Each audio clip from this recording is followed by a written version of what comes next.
Representative from Winter Harbor, Representative Falkingham. Thank you, Mr. Speaker. I'm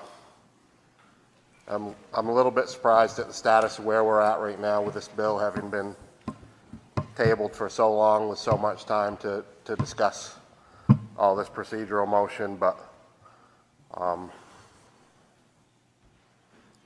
Mr. Speaker, we had a second shot at this bill, and the other body sent it back to us.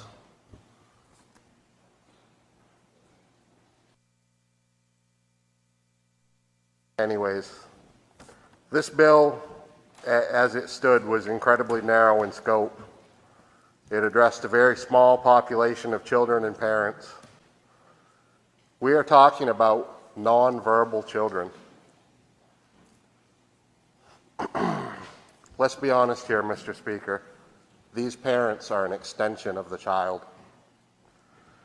There is absolutely no health or moral reason that could justify separating the two. I have constituents who are the parents of a nonverbal adult child whose intellectual maturity is that of a 3-year-old, a wonderful child that goes to work with his mom and dad every day.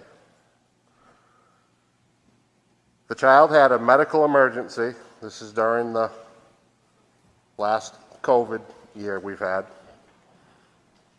He had a medical emergency and he was transported to the ER where they intubated him and moved him into ICU.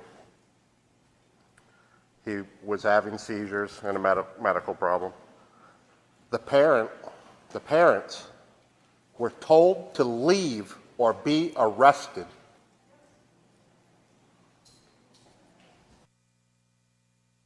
The child was left alone for 6 hours while the parents made phone calls and begged to get back access to the child.